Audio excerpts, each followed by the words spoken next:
แวะอีกตัวเป้าอยากกินน้ำอ้อยซะทุกคน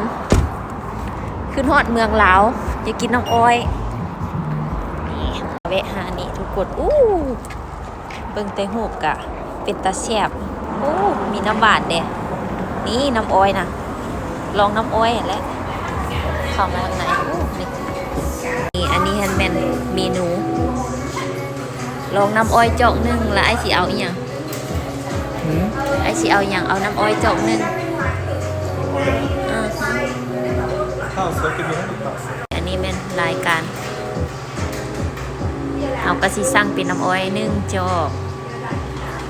มีน้ำมีน้ำมะพร้าวมีน้ำมะนาวมีน้ำมะถั่วเหลียนก็หลายอย่างอยู่ได้นี่อันนี้บรรยากาศร้านก็สิเป็นประมาณนี้นั่งก่อนนั่งค่ะพี่นี่ซึ่งร้านนี้ฮันก็หาก่อนได้มากินทุกคนมื้อนี้เขาก็สิสั่งเป็นน้ำอ้อยกับอีหยังเป็นโอรีโอบอกเป็นไอศครีมบอกบ่ฮู้แหละเดี๋ยวไอ้เปาเพิ่นสิสั่ง